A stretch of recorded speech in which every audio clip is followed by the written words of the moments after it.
Nikki Fuentes says No. Ben Shapiro's meltdown over Heil by Kanye got 8,500 downvotes. The top comments say that Shapiro is playing the victim and that the censorship of the song proves Kanye right. I can't call him Yee. I'm never going to call him Ye. It's just weird. And he says the red pill is winning. Now, first off, this looks like a YouTube thing, but YouTube doesn't show dislikes anymore, so I don't know how he got that. There's a extension for it. Yeah, there is, but it doesn't get actual dislikes. It guesses at what the dislike count will be from what the dislike count was in previous videos before things went private, based on how people would normally react to that thing. Mm-hmm. So it's like that's not the actual dislike count. That is an that is an extension's guess at what the dislike count probably maybe is. Are we sure about that? Unless they've changed the API, yes. I haven't looked into it since the dislike button went away, and that was what, 2 years ago? Maybe more? I don't know. Also, seeing just random fucking white couples sing that song in their car makes me kind of ill. Oh, have you seen that? Yes. I haven't even heard the song. This is how I learned that the song existed. Yep. So the depressing things to me are seeing people sing along with it and seeing people on Facebook go, I'm still listening to his music though, it's great. Like the dude's music actively is saying genocide is good. Now, like I'm sorry, but you can support that? How? How do you do that? I don't know. But so I mostly pulled this one just because, like, I don't know how Ben Shapiro sleeps at night. It's like, on a mattress. There's no way. By Mattress Firm. There is no way that he is not aware of the kind of people that he is in bed with. He has enabled stuff like this to happen. Like, he is not a small voice. He's not me with my maybe 1,000 people will watch the stream when it's done. He is one of the main talking heads on the right. And he has normalized stuff that has moved, like, very obviously was headed in an anti-Semitic direction. But then, like, every now and then when it gets explicit, he comes out and is like, no, we can't be explicitly anti-Semitic. You have to just use dog whistles again, guys. Come on. The leopards wouldn't eat my face. You have to make it seem like I'm not going to get in trouble. Yeah. So it's just weird that he can do what he does. I mean, it's weird to me. It's weird because I've said many times before, it was so much easier to make money if you're evil. Now you just need to sell these new diet pills, multivitamin. They'll make your penis larger. Your wife will love you again. Did I tell you about the pills that wanted to sponsor my channel? No. Oh, I actually got one of those offers, and it was like what the fuck was it called? God damn it! I thought I showed you. Oh fuck! Their website was so goddamn funny, and I forgot to talk about it. I wanted to. Whatever. I'll try to remember for next week. No promises, but I will try to remember because it is fucking hilarious. And I almost wanted to be like, I will absolutely do that ad, but only if you let me do it sarcastically. Because, like, I will completely be like, are you man enough to take 500 pills a day to enhance your masculinity? Because it was absolutely one of those supplement things where, like, only real men can handle taking all our pills. And every single fucking thing on their website had an asterisk beside it. And when you go down to the footnote, it was just every single one was, these claims have not been evaluated by the FDA. This product is not meant to treat, diagnose, or blah, blah, blah, blah. Like that boilerplate that supplements get to use to be able to say, hey, you can cure your cancer with this. But we're not saying it cures cancer. But it was like the website was just beautiful, and I wanted to do the ad, but like not seriously. Okay, moving on. Wado Yomem. Oh no, he's got the U on you now. It used to be Wado Yo Meme instead of What Do You Meme. Oh, It's John. His name is John. I don't like this guy. He he once emailed me after I did a response video to him. He was like, "I'm gonna do a response video to you," and then he never did. He's like, okay. I mean, to be fair, in between him sending the email and not doing a response video to me, he did have a child like soon after he sent the email to me, so I can completely understand if he just got sidetracked. But it still made me kind of chuckle that he warned me of an incoming response video and then never did it. Hickory the Space Kobold, thank you for resubscribing. Said, can't believe I almost missed my daily dose of people being idiots on Twitter. Yeah. So Lily tweeted out saying, America is and should remain a white Christian country. Sean Helfin just redeemed the hats. I don't know why, but oh, I know why. I muted my system sounds. That's why my notifications have not been making noise in my ears. Let's see the chat.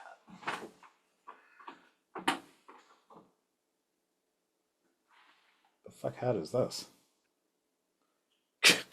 I mean, it's appropriate for the fact that I have no idea that I had this hat. It says, I'm a multitasker. I can listen, ignore, and forget at the same time. And I have no memory of this hat, but it was at the bottom of the bin. You have no memory of it, and yet it is here. It is here. And then John retweeted that saying, as a conservative, I'm beyond over some of these people on the quote-unquote right, using Jesus and Christianity as a political weapon for things like this. Christians, these people are not on your side. Hey, Rhino, guess what was just sent to me? What? It's the video of the white people in their car singing the new Kanye West song. I'm not going to click on and that it's right now. on Twitter. Of course it is. Yeah, no, the friggin', you know how much blatant anti-Semitism and calling for genocide was in the replies to this? Like stuff that absolutely would not have been allowed on Twitter before Elon bought it. But it's all okay now. Anti-Semitism's back on the menu. Mm-hmm. I mean, to be clear, it was never off the menu. It just had to, like, pretend that it was off the menu for a little while. Yeah. But, yeah, no, but, like, Christians have enabled people on the right that are like this for ages. We have been sounding the alarms for this for ages, talking about how they're getting in bed with the white nationalists, and they're getting, like, in Trump's first term, if we dared call the man racist, we'd be told that we were overreacting and exaggerating, and like we're seeing things are not there, and like, oh, everybody I don't like is racist, everybody I don't like is Hitler, oh, that's what you sound like. And yeah, now the people that are supporting him are being overtly racist, and all the people that were telling us that we were overblowing it are either themselves now overtly racist, or are like, I can't believe this is happening. The leopards wouldn't eat my face. Who could have seen this coming? Everybody that warned you about it. Yeah, Jassa says, I apologize for being one of those people. I was one of those people too, at least at the beginning. And in 2016, I was one of those people. I actually remember in 2016, I did not make it known that I listened to god-awful movies on my show, or in my videos, because I was like, oh, those guys are very clearly lefties. I don't really want to be associated with lefties. Oh, how times have changed. Oh, how times have changed indeed. When I first started listening to Cognitive Dissonance, because they still to this day, they probably go a little bit further to the left than I do. Mm-hmm. But like at the time when I first started listening to them, there was a lot that was like, oh, I really don't agree with this. But like most of the other stuff that they say is okay. But yeah, they also like, they're kind of like me. They go over the news and then they're like, I'm not actually like a journalist. I'm just reading the news and riffing on it. So I remember an earlier video of yours where you had said, in my younger days, I was actually more of an out-and-out Marxist, but now I've mellowed out. That does sound like the kind of thing that 2016 me would have said. because I was in high school. I legitimately in high school economics, Mhm. we were assigned a project of creating an economic utopia, and my utopia was called the Democratic Republic of Communist Canada.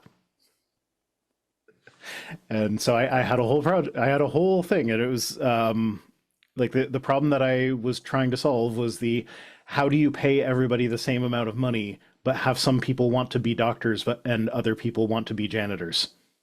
Mhm. I forget how I solved that problem because that is actually a bit of a conundrum. But yeah, no, I then went down the right wing rabbit hole. Like I've been all over the place politically. I can't trust that you're gonna stay my friend forever. Then kill me. I mean, maybe I won't. Maybe I'll fall down the right wing rabbit hole again in the future. Probably not.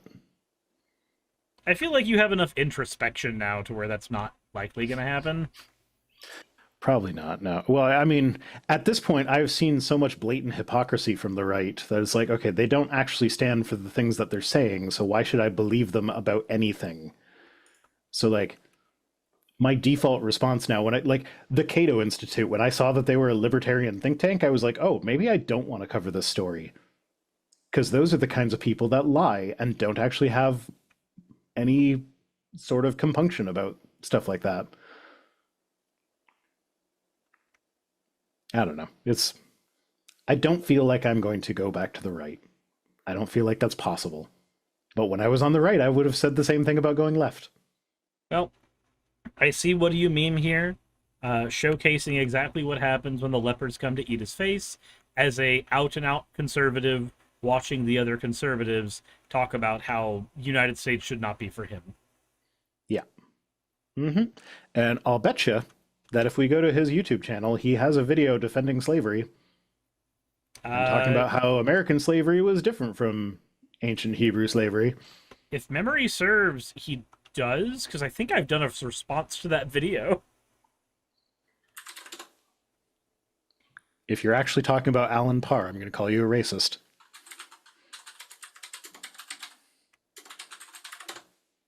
Like, I know I've done responses to what do you mean? So 6 years ago, he's got why the Bible, in brackets, doesn't support slavery. Then in brackets again, response to Cosmic Skeptic, part one.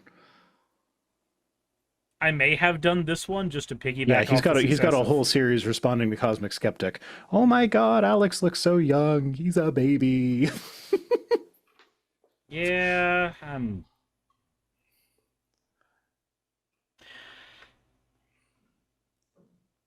I remember when we were at Faithless Forum, and I forget what the question was, but I think I remember saying that, like, something about human superiority is a plague or something like that, and I remember him piggybacking off of it to go on a tirade about veganism. Still feel kind of weird about that. Yeah.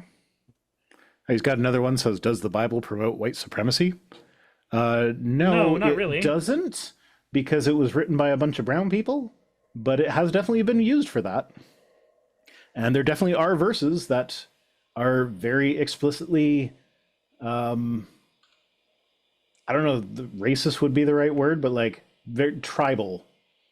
So like the story of Phinehas and how there was an Israelite man who went into a tent with a Midianite woman, and the intertribal mixing angered Phinehas so much that he just went and murdered them. And then God was like, "Good for you, Phinehas." So like it explicitly was very much like, yeah, we should murder people that that like have relations with people from outside their tribe. So yeah, Which is not effectively... explicitly white supremacist, but now that Christians are like, yeah, Christians are white.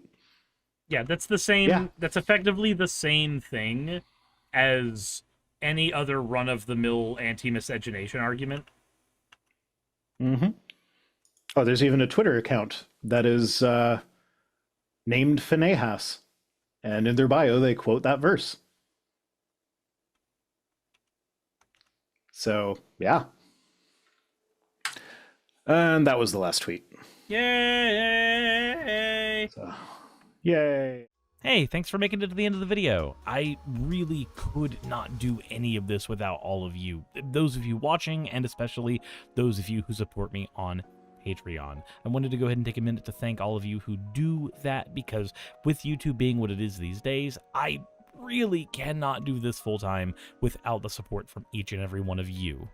Those people would be Red Joker, Purple Poundini, Jemshin, Britzkrieg, Jupe the Malignant, Michael, Ravelern, Mabbity Babbity, Astral Frontier, Tales of Atonement, Nixie Chan, Kiri Artemis, Victorian Alchemist, I'm not saying the last part of that, and you know that, Leela Ururaka, Arcton Arclacier, Kiratorian, Dren Hadamata, Jordan M, John L, Lord Bleck, Smiling Game Master, and Fire Shard. Thank you so very much. But since you're here, why not go ahead and try watching another one? There should be one that's on the screen right now. And if you are a patron of mine, I wanted to go ahead and thank you again for all of your support. There is still a video you could press though, if you'd like. I would appreciate it just a little bit.